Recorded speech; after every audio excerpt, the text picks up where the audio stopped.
So, we happened to have just turned, he was 16, I was 15. We had a bunch of our money from these little adventures we had been doing. And his dad owned an auto shop, and so he had all the updates on his car. He had a Honda Civic, and you got to remember, Fast and the Furious had just come out around this time frame. So, like, anything modded, anything import was, like, the hottest thing on the planet.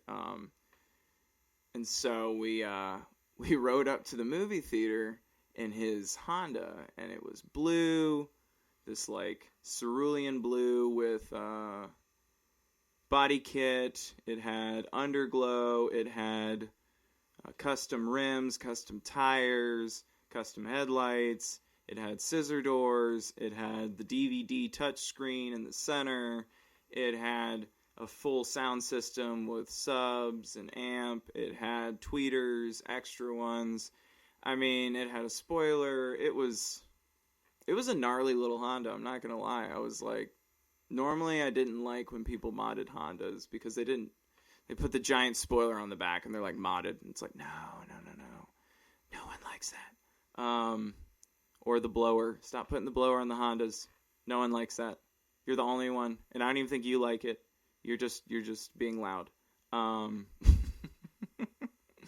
So yeah, so he had this Honda, and it was just spectacular, right?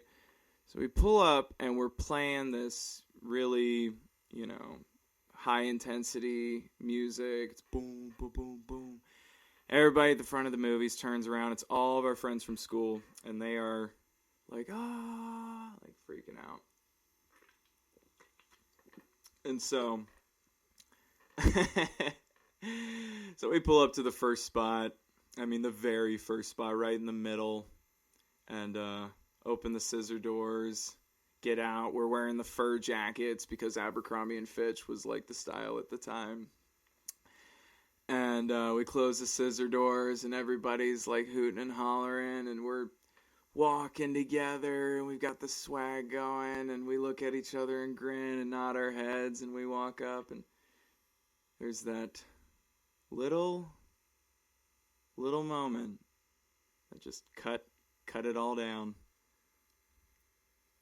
Getting up to the concrete slab and trip on the concrete slab and just fucking eat it in front of everybody. And I have never seen the energy in a room shift so fast. And I just remember my buddy looking at me and being like, dude, like, what was that? You can't walk? I was like, hi. So him and I had a good time. We had some other times where we would just show up to places and make a scene, and that was like our shtick. Had a couple of those stories.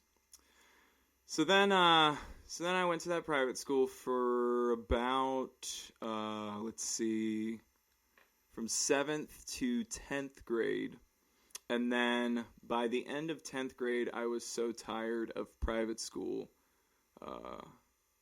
that I essentially told my parents we had an ultimatum. I said, we can either send me back to public school, or I punch the superintendent in the face, I go to juvie, then I go to public school. And that was really where I was at. I was so tired. I got relentlessly bullied at that school, but I'll go into that later. And they conceded, they were like, all right, this is obvious. This is what you want. We did this for your safety, but it seems that this is truly what you want. So they respected that and moved me to public school. I will say one thing right now about that school, and that was, I'll even mention, it was Baker High School in Mobile. The first day I rolled out, this was early 2000s, I roll out, ridden with, let's see, did I get dropped off that day? Now I gotta remember, hold on. I think I got dropped off that day.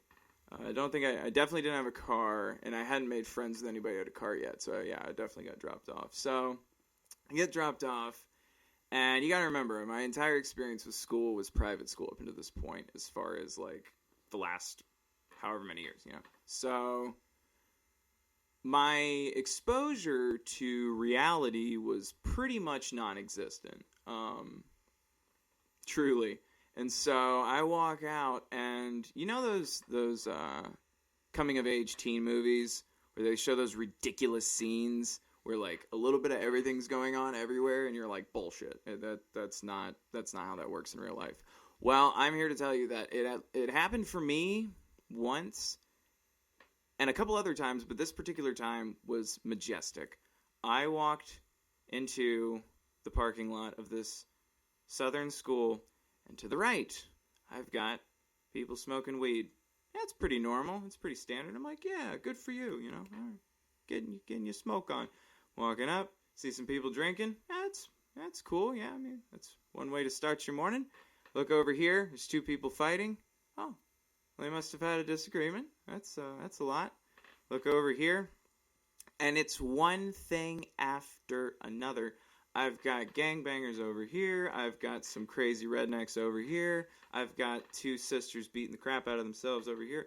It's just absolute anarchy. And it's it's little microcosms. They like keep to themselves in these weird little bubbles, being right next to each other and completely, conflictory. And I just remember walking up to the school that day and just knowing that everything was going to be all right. Like, I was so happy about being in an environment that felt that honest. You know, everyone was expressing themselves. And maybe you don't agree with the expression, but it's beautiful to see people actually express themselves. So my high school years were fantastic after that. I just had a blast. I had so many different friends and parties. I was really, really, really lucky before I went from private to public, because you got to remember, when you're in 10th and 11th grade, your self-confidence and how you manage yourself is so precarious at that age. And so going from 10th to 11th grade and from private to public was a big shift for me. And I just so happened to have a friend named Leonard who, before the school year started, he had the most excellent foresight. He was like this super duper party guy, super duper smart, very attractive. It was very annoying to be his friend. Love you, Leonard, but it was. And girls just flocked to him. But he decided that it would be a good idea to basically take me out to parties before the school year started, so that way people associated me with him, which helped with popularity, helped introduce me to people, and he also knew that I was really good at drinking and, hanging out. And so he's like, you'll get to show people your social side before your awkward school side. And I was like, okay, that's awesome. Like, heck yeah, I'm super stoked. And so we did, and we went to parties together, and immediately it just struck. Like, something about his personality and my personality, we just played off each other perfectly at these parties, and we became like party buddies. I mean, we were thick as thieves. I remember there was one night where we had a beach house in spring break. We partied it up in this beach house. We had a great old time. And I think there was another kid, Duncan, from Theodore High School. It was our rival high school. We used to party with them all the time. We didn't care. Some other people did, but we didn't care. We just wanted to drink. And there was this kid from Theodore who was about the same age as me, Duncan, who was the fastest chugger, supposedly on his side of the fence. And I was supposedly one of the fastest chuggers on my side of the fence. And so, of course, as ego and high school goes, we had to face off. And we went back and forth for almost half an hour. of coming up with different ways to challenge each other, and it was like dead even the whole time. It was tit for tat, and so we ended up hitting it off, high-fiving, having a great night. So the next morning, Leonard and I wake up from our respective hangovers. He had been taking care of the house while I, like as far as making sure it didn't burn down, while I was out back chugging beer like crazy and then passing out. So the next morning, him and I, like normal, for whatever reason, we're the people that just get up early. Like, we have those systems that want to just do stuff. So we'd wake up at like 7 o'clock with our hangovers, nurse them for about half an hour. Everyone else is still passed out. The house looks like it looks like people were made out of androids and an EMF just went off. Like our EMF bomb or whatever it's called. Electromagnetic pulse. Yeah, EMP. And they're just in the weirdest positions. They're all over the place. They're like half turned this way, and it's just a house full of kids. You can just smell the alcohol through the whole house. It was so much. And so we decided it would be a good idea to try to wake everybody up. And so we opened up the back door and we opened up the front door, and we stuck fireworks on the door sill or the threshold of the door and aimed them inside. We had little tanks, and we had little, like, whatever, different cardboard accoutrements. We had bottle rockets. We had all these different things. And we just looked at each other and just started laughing and fired them all off. And I have to say, that was one of the meanest, funniest things I've ever experienced in my entire life. So high school was fun. We had a ball. That was one of many of our excursions. And so after high school, things got a little chaotic. I ended up basically falling during high school and after high school. I was doing a lot of drugs, and I ended up, right as my drug taking was getting to a rough point.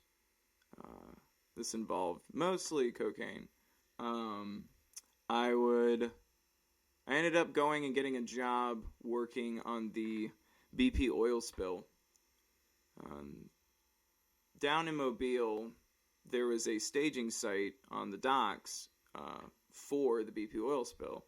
I don't know how many of you know, but that was actually the main staging site for equipment on the Gulf Coast for the BP oil spill.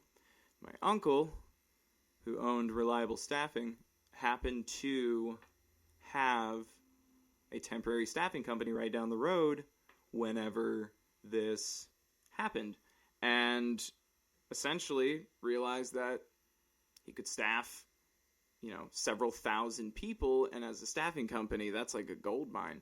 And so he went for it, and I decided that I really didn't have any direction. I was just using drugs. I was just partying. I wasn't doing anything. And so I was like, let me go get a serious job. Let me see how I feel about this. I'd been adverse to it for so long, but why not? So I went and got all the certifications needed. I went to all the classes, safety classes, and things that, OSHA, things like that. And you go get your doc badge, and I forgot what it's, TWIC, I think it is, TWIC card. And got all that stuff together, and I go to the site, and I'm nervous because, honestly, everyone there is at least double my age, so I am severely out of my element.